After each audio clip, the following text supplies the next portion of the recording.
Hi, welcome to another angle. Today's podcast is with Sarina Mughal. Have I pronounced it right? Yes, that's Mughal. correct. Thank you. Actually, I know someone with the same last name. Actually, are you from Birmingham originally?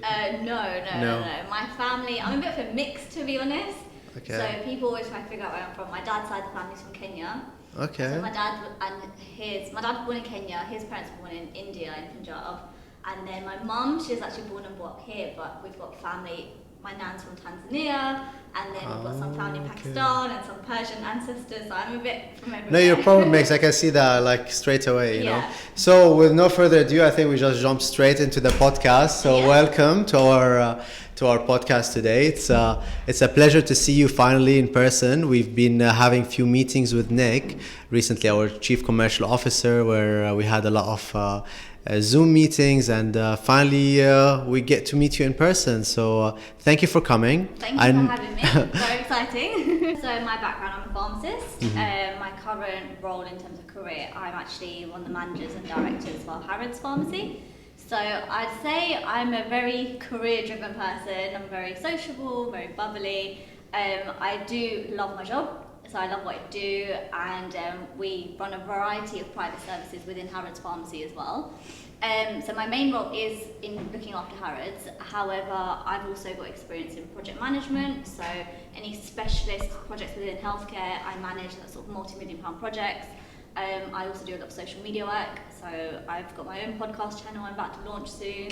I write pharmacy articles for Pharmacy Business magazine, so I give tips to other business owners within the pharmacy industry on how to increase their business.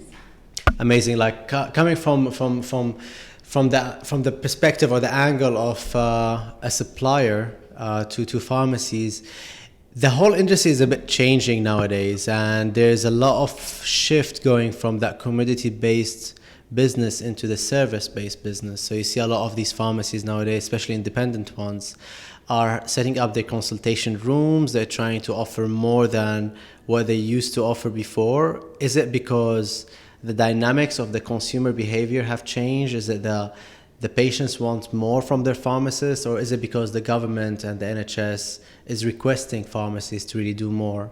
I think it's actually a mixture of all of those things. So obviously we like to ensure that pharmacies are the front line for healthcare, because 9 times out of 10, when somebody's feeling unwell or they can't get through to their doctor, they go to their pharmacy.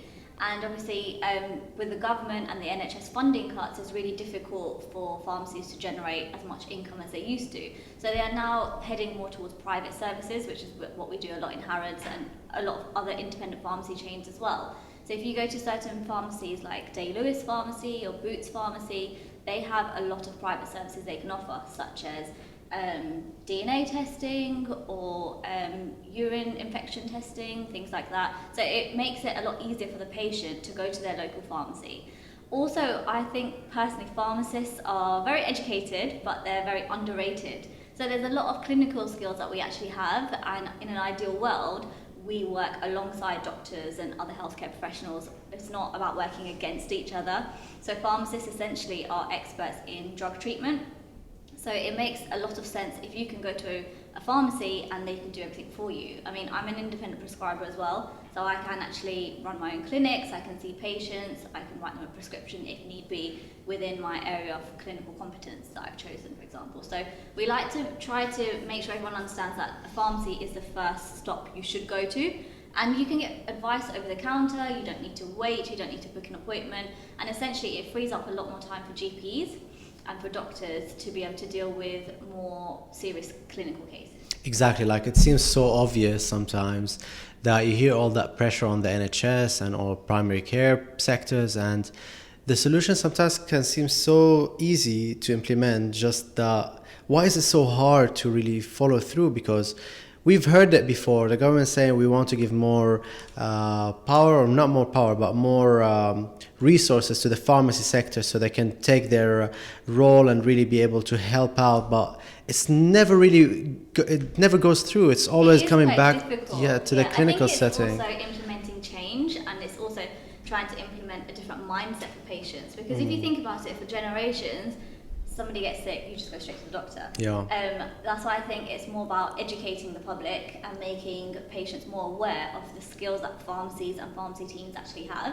Obviously, given the COVID situation, whilst all the GP surgeries closed and weren't seeing patients face to face, the pharmacies were the ones who stepped up and put themselves on the front line, especially community pharmacies. Exactly, yeah. So I think it's definitely a lesson to be learned to Yeah. show how much pharmacists can actually do. Unfortunately, pharmacists aren't people who just stick stickers on boxes. Yeah, no, that's the thing. Like that's the misconception sometimes. It seems like that's the thing. Like a lot of people think that pharmacists or the pharmacy managers or pharmacy owners, they're all about really the margins. They're just like about the retail side of the drug or the product. But as you said, when we had that pandemic, which is like quite unprecedented, pharmacists were the ones that were actually seeing the patients and putting their lives at risk. Clinics and the NHS were actually pushing people away, trying to not really increase that infection rate by any chance, but to treat people who were in need. Indeed, but the people who were worried and the people who were actually representing the majority of the population were unattended in a way, and they only had the pharmacies to go to. So, no, it's really interesting. So you guys kept open when during the pandemic? We didn't. So Harrods is huge. Yeah. So it's too much of a big operation just to keep the pharmacy open. So we actually just relocated our pharmacy to one of the Day Lewis pharmacies in Wandsworth. So we redirected all of our patients. I actually was working all over South London for Day Lewis pharmacy just to help out with anywhere they needed, because in the pandemic, obviously our workload tripled. Tripled is an understatement, to be honest, because GP surgeries weren't seeing patients, so we had more prescriptions, more workload, more medication. Obviously there was shortages of some medication as well, and it's a case of having to manage people's anxiety at the same time, because it's a virus that's come about that a lot of healthcare professionals don't actually know about. So everyone's trying to deal with it as best as they can as a healthcare professional, and also trying to calm down the public at the same time. And given you hear so much in the media and the press, and some patients obviously they just don't know what to believe or what's true, what guidelines to follow, and it's just our job as pharmacists and pharmacies to keep educating the public and reassuring them, just follow government guidelines, you'll be fine, etc. But also make sure we supply the medication too. Amazing. Actually, just on Friday, I was with the team. Actually, we went on a field visit with the sales team, and we visited Portman Pharmacy. It's nearby here in Liverpool Street, near Liverpool Street, near Moorgate, actually, not Liverpool Street. And whilst we were there and talking to our point of contact, we saw a lot of patients coming in and out with a lot of inquiries, and we were surprised to the level of detail and the level of engagement these pharmacists were able to deliver to those patients on the spot. You know, it's not like about like, oh, wait till the pharmacist would see you, or like wait till someone would attend you. Like people coming in, walking through, they just like have some clinical questions sometimes, and the pharmacist is able to respond to them. And it just shows that turnaround time is just like completely unparalleled when you put it in a clinical setting or in a primary care setting. But anyway, away from all that, let's go back to you, because I know that you're an independent prescriber. Yeah. What does that mean? So that means, pharmacists, essentially they go to university and they have a master's in pharmacy degree. And if you want to be an independent prescriber, that means that you are a non-medical prescriber. So pharmacists, nurses, certain physiotherapists and paramedics can actually go back to university and study for between 6 to 12 months, depending on the institution you choose, in their area of chosen clinical competence, you could say. So some healthcare professionals choose to specialise in hypertension, for example, or diabetes. I chose to specialise in general medicine and minor illness, because that's what is needed in the community. So the reason I chose that is because at the moment we get a lot of our patients coming in, and I've got a very good relationship with all of our private doctors, our NHS doctors within the Knightsbridge area.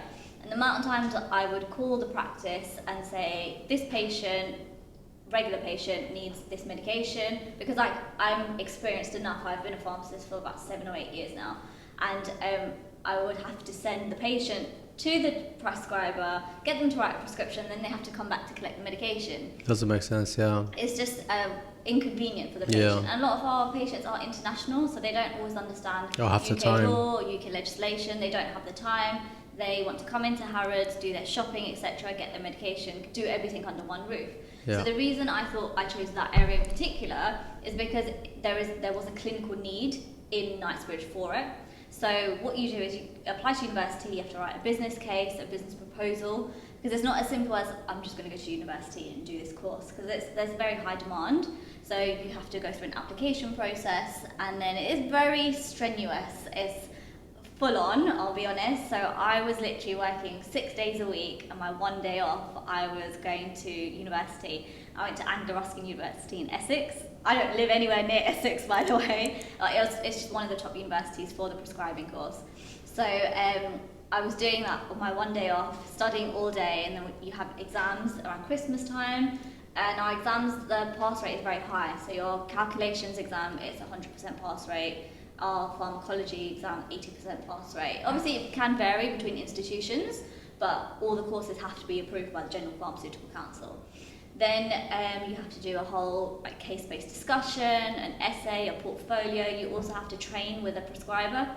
So I was actually training with a private doctor who's within our Harrods entity, and I was obviously being shadowed, seeing patients, and you have to do a certain number of hours of clinical training before the doctor can sign you off. And if you pass everything, then you are qualified. Gosh. So it's a lot, but it's something I wanted to do whilst I was at university. So it's something that's finally done, and then at least now, hopefully I can start setting up some private clinics within Harrods Pharmacy or just within London. So you want to move away from the pharmacy type of setting into... No, I would love to set up a clinic within the pharmacy. Within the pharmacy. Because then that way if a patient comes in, because obviously I'm not the only pharmacist, so I'm the manager in Harrods Pharmacy, but I also have a second pharmacist. So at least if ever we're really busy and a patient needs a consultation there and then, I can do that. I can write a prescription if we need, or give the correct advice, and then you have a pharmacy right there so the patient can collect their medication at the same time. Yeah, absolutely. So absolutely. Essentially, it's a lot more convenient for the patient. And more structured as well. It seems a little bit more organized. Yeah, and the thing is, at university, pharmacists learn so much in terms of clinical knowledge, clinical expertise, pharmacology. So it's really important if you can actually get to use those skills. So I think there's conversations at the moment that soon a lot of the pharmacy schools are hoping to try and incorporate that prescribing program into their normal degree, or they're actually hoping that most pharmacists should be prescribers by a certain year, just because it will take a lot of workload off the NHS. At the moment, even when you go to a GP practice, pharmacists are working in GP practices as prescribers. I can see this could be the best solution to the whole pressure on the NHS, you know, if pharmacists can really prescribe and do the whole thing themselves, then why not? Great, so what's next for you? So you got this, now what's next? Well, we've sort of come back. So obviously Harrods Pharmacy is open again. So we were closed for about 2 months. Mm-hmm. So we opened on the 1st of June. At the moment, I'm really enjoying all the small little projects that I'm up to. So there's a lot of services I'm hoping to start in Harrods Pharmacy once the pandemic sort of dies down. Let's hope it does. And at the moment, the retail industry is pretty quiet. So the footfall of our patients isn't as much as it would be. But we know as soon as people start flying again, we're just going to get extremely busy, because we are a very busy pharmacy usually. Ideally, I would love to possibly look into moving into the aesthetics industry. Mm-hmm. So I'm very passionate about aesthetics, dermatology, skincare. Any customer that comes in for dermatology-related topics, everyone knows, gets Sarina. So I would love to possibly move into that area. But at the moment, I still see myself being in Harrods for another year or so, maybe. But I am enjoying my small side projects. I love all the social media work I do. I'm hoping to launch a podcast channel soon, within the next week. And that's going to be about discussing different trends within the healthcare industry. So we'll have a segment on pharmacogenomics, we'll have a segment on CBD, we'll have a segment on pharmacy training, careers, the relationship between a doctor and pharmacist, the dental industry. So it's a way to get millennials talking about these things in healthcare. And it's also a way to inspire the other pharmacy students at the moment, because I also teach pharmacy students. Oh, really? Yes. Wow. So you're full on the whole thing. I'm very involved in the pharmacy and healthcare industry, but I do love it. That's amazing. You know, like it's always, I really love it whenever I see someone who's really passionate about one thing. Yeah. It's always an interesting discussion, you know, because they know so much about it that they can always add to your life. You know, they will always add information that you've never heard before. Yeah, and I mean, it's your health. Yeah. Haven't met anyone that's going to say, I don't want to learn about my health. You'll be surprised. Some people, they just might want to have the drug and just get themselves sorted. That can happen. But I think it's our job as healthcare professionals to really bring patient education forward. Have it available when they need it. Exactly. And if the way I look at it, if I can help people, I love helping people just in my daily life. I think that's my purpose in life, just to help people and make a difference. So whether I'm doing that in my career, in my daily life, with my friends, my social circle, it's something I really enjoy. Amazing. Gives you that fulfillment and that purpose, isn't it? It is a very rewarding job. Yeah. I'll admit, no job is easy. There are stressful moments, etc. But when you hear of situations, or like I've been in clinical scenarios where I've saved patients' lives. Oh wow, really? That sort of scenario, then you forget about all the struggles and you just remember, okay, I'm doing a good thing. It makes it worth it, doesn't it? Yeah, it's a very rewarding experience. Yeah. So I'm very grateful.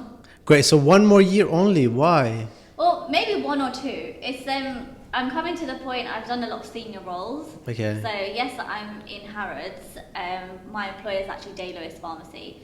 So before Harrods, I was actually managing multi-million-pound projects for Day Lewis. So my last project was approximately £6 million, and that was a project, an NHS government-based project for all 300 pharmacies.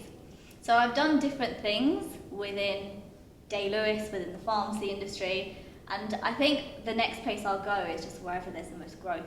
I mean, I enjoy helping businesses, helping patients, so any project I can get my hands on that will always put the patient first, help a patient, and bring a good business outcome. Have you ever thought of starting your own thing? Because you seem Possibly. very energetic, very... Possibly. I do have quite a few ideas at the moment, some potential startups happening, potential project, which I can't talk too much about at the moment. Come on, tell us. A potential private training academy or something like that. Private training academy, Yeah, so for pharmacists, and for junior pharmacists. Because obviously I train junior pharmacists at the moment. So potentially thinking of doing something privately, or like I said, I'm very interested in the aesthetics dermatology industry. So one thing I do want to do now that COVID is calming down is go and do all my aesthetic courses. So that's definitely the next thing on my list. So I want to make sure I get my Botox courses done, filler, rhinoplasties, hopefully up to level 7. And then when I get practice in that, the ultimate dream would be to have my own clinic, my own aesthetics clinic. Something that I can have like a platform or an academy where I can see patients, make a difference, do any non-surgical aesthetics procedures, any dermatology procedures, and essentially give back to the pharmacy community. So I get approached a lot on my Instagram or LinkedIn to be a mentor for other junior pharmacists. So that's something I think within the same niche with the aesthetics, or no, just in pharmacy. In general. Yeah, okay. Because I've done so many different things within the pharmacy industry. So I've even worked for the NHS 111 service. I've done pilot projects. I've trained pharmacists to work in hospital, to work in GP practice, to work in community pharmacy. Wow. So how old are you? I'm not surprised. You seem like someone who have like done so many things. I've been very You said that you just only graduated 7 years ago, right? Yeah, I think it's because I've actually worked in the pharmacy industry since I was about 15 or 16. Ah, okay. So when I did my pre-registration training year, it didn't take long to grasp the concept of community pharmacy, because I had been working in community pharmacy since I was 16. Yeah. So it was my job when I was in school. My first job was actually with Boots Pharmacy. Oh, okay. I would have thought that was like a family type of independent and pharmacy. The funny thing people ask, they just assume my parents are pharmacists. None of my parents are pharmacists or even work in healthcare. Okay. I mean, my dad works in investment banking. So you've always been about the pharmacy world, like since you were at school. It's really strange. I've got one distant cousin. It's actually like a very distant relative who's a pharmacist, but I only found that out when I was at university.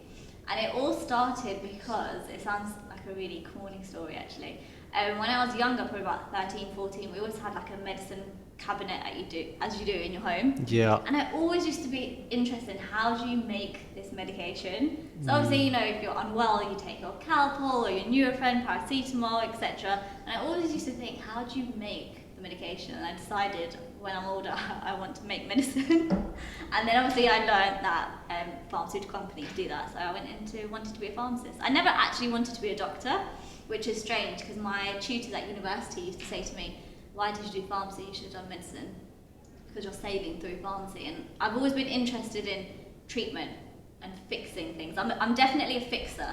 Even in all my roles that I've had, my senior managers, my superintendent pharmacist within Dalos has always said to me, we can give you a problem and tell you we want to make this amount of money or we want to have this solution or this pharmacological outcome in 3 years or 5 years, and he always said, you just somehow come up with a way to do it. So I'm definitely a fixer. I'm a problem solver, yeah. Amazing. This is like the most valuable thing anyone can have in any team, really. It's I guess. No, it is indeed. You know, like sometimes you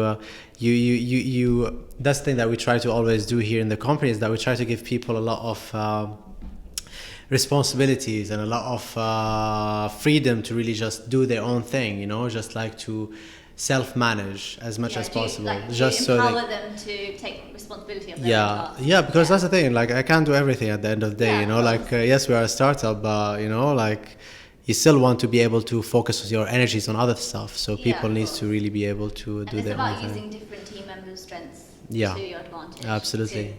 Getting out. But it's it's interesting. So you said that your tutor at uni wanted to like ask you like, why wouldn't you go into medicine? And it's just something I never thought about. Because here's the thing, you know, like someone who would like come from outside that kind of Asian background, they would like look at the person like myself, you know, and they would presume that my family wanted me to do medicine, you know, which is true. Presume that all the time. Like, obviously, being from an Asian culture, it's quite common for your parents to say, you need to go to university and be a doctor, dentist, pharmacist, lawyer, accountant, things like that. But I'm very fortunate, my parents didn't ever say anything. Never mentioned that, yeah. Obviously, my mum's always been, just do what makes you happy. My dad has been more career driven. I definitely get my work ethic from my dad, 100%. I won't even deny that. But he's obviously a very hard worker. He didn't go to university or anything. Back in his days, it was completely different. But he's got to a very good level in his career. He was a trader. He now works in investment banking. Now he's older, he's just relaxing and playing golf every now and again. But he's always been the one to sort of push a bit more. Yeah. But yeah, none of my parents have ever put that pressure. But it's just turned out it has become a little bit stereotypical without realising. So obviously I'm a pharmacist. My younger sister, she's training to do her ACCA, so she's in finance and to be an accountant. And my brother, he went into computer science and he works on software development. So without realising, people must look at us and think, oh, typical stereotypical Asian careers, but we actually just chose all those three things ourselves. But believe it or not, these three things are the future, you know, like if you think about it, like it's all about computer science in the next it's already there, you know, we don't need to talk about the future. My brother is a whiz at IT. Yeah. Anything I need, any projects I've got coming up, any website that needs building, he's the first one I call. No, this is the thing, like these things are so much sought after nowadays, more than any other profession. Technology is not going to change, it just keeps growing. The healthcare industry is going to keep growing. Everyone's always going to need finance and an accountant. More than ever now, isn't it? Everyone cares about their money, especially in the economy at the moment. So no, good for you, really good for you. So that has been quite a journey for you then. Like you, since 16 years old, you knew that you wanted to become a pharmacist. You already been training and like had your first job in Boots, and in the next 5 to 10 years, you'd say you want to start open your own aesthetics clinic. If I can, yes. In the UK or abroad? Well, if we're talking really long term, I mean, the sky's the limit, isn't it? So I would love to. My accountant at the moment keeps saying to me, because I've got really good connections in affluent areas such as Knightsbridge, Chelsea, he keeps telling me to go and learn Arabic, and then I can expand that clinic, not just London-based. I'll tell you something. I'll tell you something from someone who is Middle Eastern and who have worked in the skincare and fragrances type of. I don't want to say industry because I was just a salesman. The cosmetics. In the cosmetics. I was selling fragrances,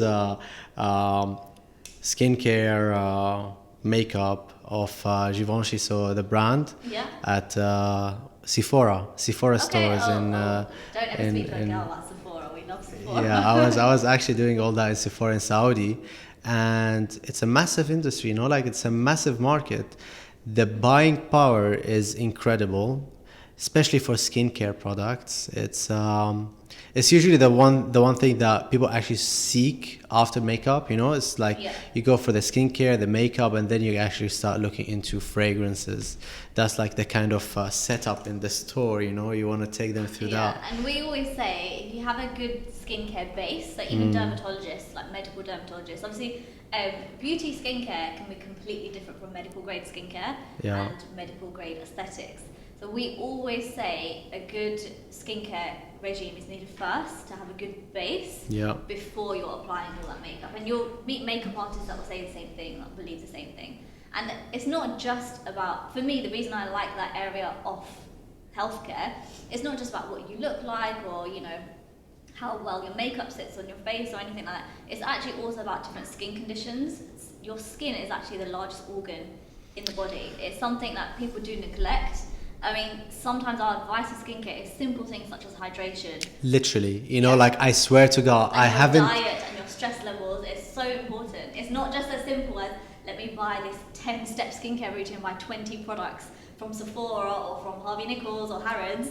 It's about a whole holistic approach. Yeah, of course, You know? And it's not just the skin on the face.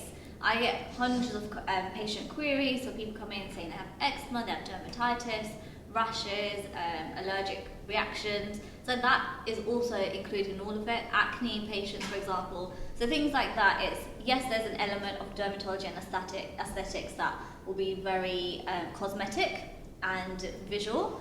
However, there's a large section of it that I enjoy because when you see the results of someone who, for example, male or female, who's had acne or suffered with their skin, especially adult acne has become very prevalent at the moment. And I've got a lot of friends who've been suffering with it, whereas when I knew them a few years ago at university, perfect skin. But it's not always about what your skin looks like, it's about the actual health and condition of it underneath it as well. Yeah. So it's very rewarding when you help a patient, and it could be, to me, it could be advice that is just common knowledge, or use a toner, for example, or use an exfoliator, something they may have never tried, but they may do it a few times, and when they come in, and the look on their face and how grateful they are, that's when you think, okay, I've done something good. Yeah, and it's just something that is just going to keep growing, isn't it? Of course, yeah. I think don't see the industry... It's never shrinking, especially with social media, you know, like a lot of people are becoming more aware of their looks than ever before, and there is a lot of pressure as well. And at the moment, yes, social media is brilliant in some ways to raise awareness, to create positivity, etc. But obviously there are downfalls of social media. I feel you have to be very thick-skinned, especially if you're putting yourself out there in the public eye.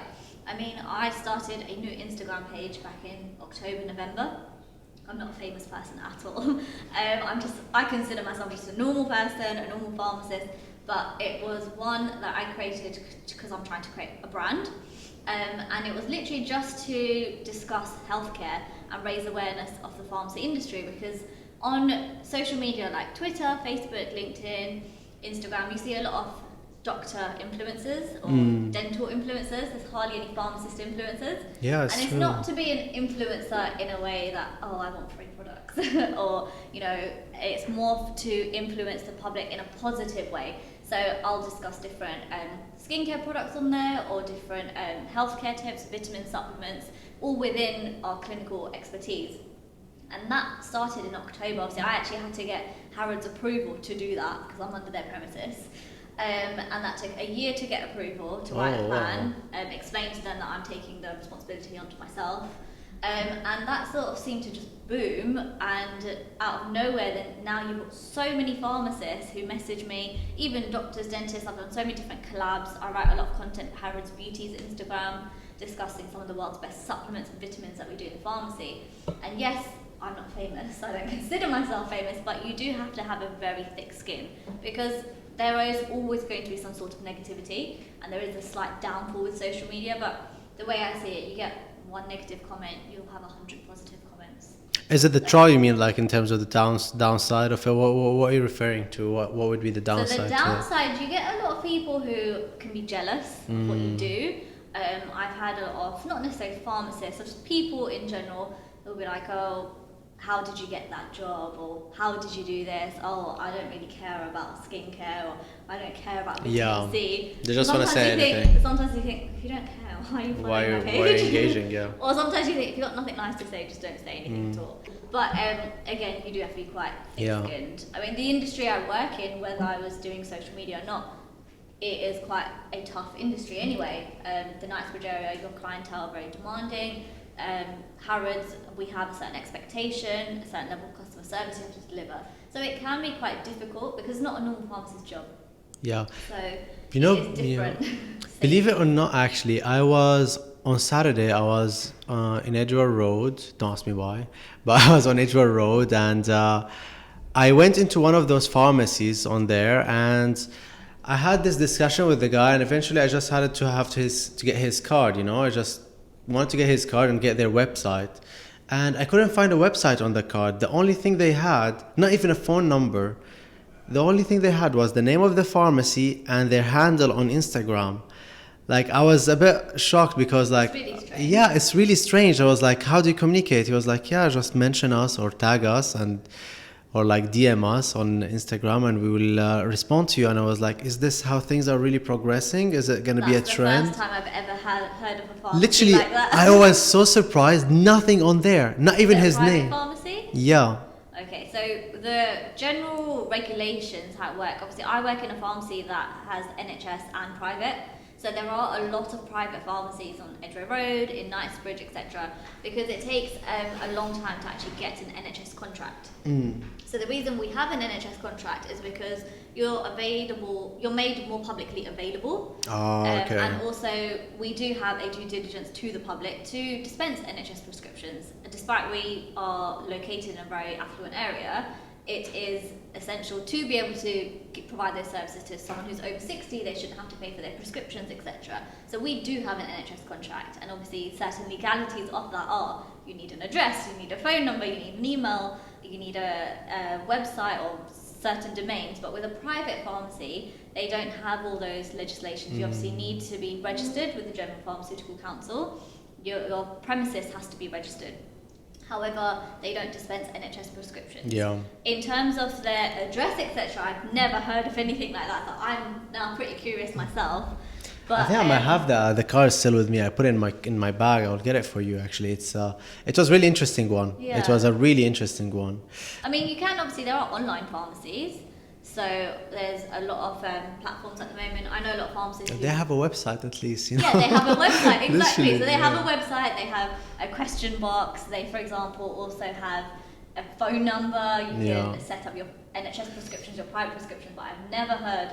Sounds just like an Instagram pharmacy. Yeah, but the thing is, like, what I discovered, even like with the meeting that we had, Harry was with us on Friday, was it? We went to Portman Pharmacy, which is like the one I mentioned earlier, and they have a great interest into social media. It seems like all pharmacies, they're now looking to having online presence, websites where they can really dispense things online. They can really have people just checking out online and just want to grow that social media following. So it seems as if like there's a huge need for someone to really be able to develop pharmacies' presence online, or just to give them kind of a blueprint. The Instagram page. Yeah. So any tips for them? Like, yeah. Now I feel like it's really strange. I don't know if it's just because you see these things, you only notice these things when you do it. For example, if you get a new car, all of a sudden you see everyone driving that car. Yeah. So I'm not sure if it's that sort of situation, but I feel like when I started my page back in October, I didn't see many pharmacist influencers. Most of the people who were following me, or I was following them, were doctors, dentists, things like that. And then now we're in August, and there's pharmacist pages left, right, and centre. And the most frustrating thing is, I love that I can be an inspiration, because I have some really nice conversations with people who are as young as like 16 years old, asking me advice about their A-levels and is pharmacy a good career and what I think about it, etc. But sometimes I've found some pharmacists actually stealing my content, and it takes a long time to create my content. So I've got my own logo, I've got my own branding, my own designs, etc., my own quotes. And I'm thinking, I just did this post a few weeks ago, and now you've gone and done the exact same things. But instead of getting irritated, I like to think That's the downside, isn't it? I'm being influential and inspiring in a positive way. Yeah, definitely. If there was no good in it, then you wouldn't see a repost. But that's good. Great stuff. So that's great news. You're progressing with your career into the aesthetics world. Hopefully, yes. we'll see that happening and setting up something in the Middle East. Yeah, you never know. I might need to call you and say, I need help. Well, trust me. Like, if you need anything, then let me know, because I kind of know some people in Dubai, in particular, that might be able to or you connect can teach me you. Arabic, one of those two. Yeah, I can do that as well. Yeah. That's not a problem at all. But anyway, it was a great pleasure, really having you. I feel honored to be here. No, it was a great pleasure. I hope to see you again, and really best of luck with everything that you're doing. Thank you so much, and I cannot wait to see what Rightangled comes up with. Amazing. Thank you very much. So that was it for today, and we'll see you next week on another angle with another episode. Thank you very much.